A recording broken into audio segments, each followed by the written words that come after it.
Born in Russia. That's right. Came here, where in Russia? I was born 50 miles south of Smolensk, yeah. or 230 miles southwest of Moscow. Came to the United States when you were how old? 3 years. Yeah. Parents immigrated? Oh, it was several years after the revolution. We came in 1923, and so my native language is English. I remember nothing about the Soviet Union. And you wanted to be a writer very early? 11 years old, I started writing. Yeah. First book published, what, about 1950? Well, that was the first book published in 1950 when I was 30 years old, but I'd been publishing in the magazine short stories for 11 years before that. My first short story was sold professionally in 1938, so that I'm rapidly approaching my 50th anniversary as a professional writer, which isn't bad considering that I'm only a little over 30. Is it getting easier for you? Yes, it is. It's been getting easier all the time simply because I gained in self-assurance. It's not for decades have I worried about rejections. And then, you know, a certain facility. Do you have writer's block? Not so far. Never? Never. 355 books would suggest by definition there's no writer's block here. However, I tell you, I switch from one thing to another. That is, I sometimes get tired of something I'm writing. Fortunately, I'm never without several projects in mind, so that if I wake up in the morning, I'm sick and tired of what I'm doing, I do something else. So you've got about 6 typewriters there in the house where you can go to one to one to one? Well, I've got several, but I only use one. Going. Yeah. I only use one, but I take out pieces of paper and put in different pieces of paper. You've written biographies. Yes. You wrote a lot of magazine articles, everything from about atomic energy and to what? Well, I've even written about 7 books of limericks, two of them clean.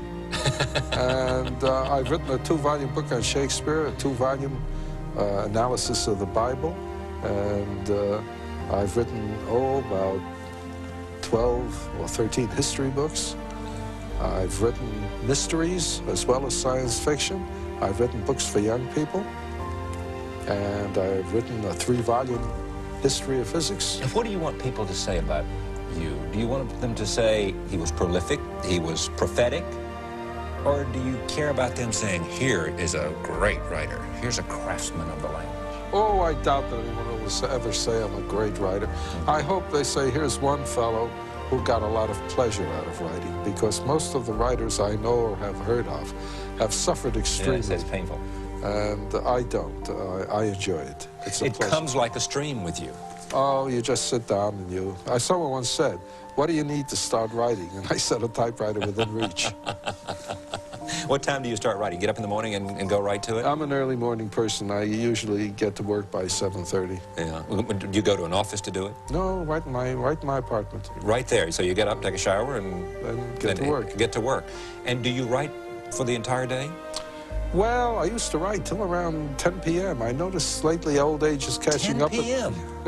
Old age is catching up with me. I tend to stop at 9 p.m. However, I'm frequently interrupted. I mustn't make it appear that I work 7:30. You mean phone calls and phone calls and the mail, and I have to eat. And my wife insists I talk to her once in a while, you know. Someone said to, I guess it was Sir Laurence Olivier, why do you act? And he said, because if I don't, I'd go crazy. Is it the same way with writing? Well, it's been suggested that since I can probably make enough by working half the year, why don't I relax the other half? And I said, well, I would, but just to pass the time away, do you mind if I write?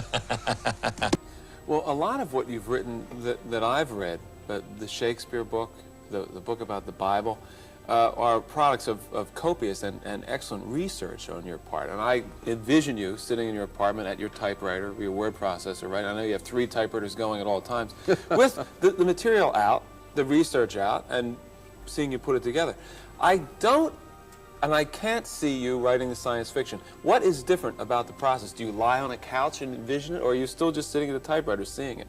I'm still just sitting at the typewriter, except that I'm not doing any research. I'm making it all up out of my head. Mm-hmm.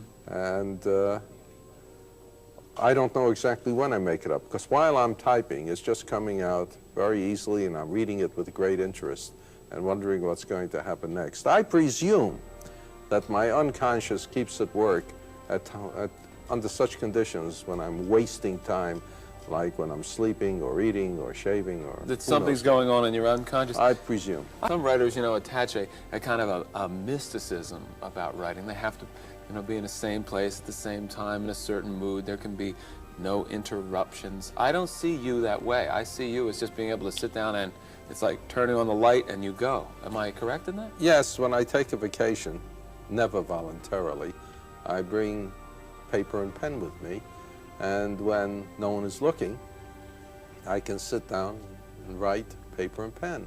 It comes out just as though I'm working my typewriter, except I can only do fiction. So I generally write short stories when I'm on my vacation. I'd like to talk a little bit about your work habits. Any individual who's had this enormous outpouring of work, 262 books, I think we can learn in a lot from it. What do you get up early in the morning? Do you work an 8-hour day? How do you organize yourself to turn out such a great volume? Well, I do wake up early in the morning. 6 a.m. is my rising hour. I work whenever I'm not doing anything else.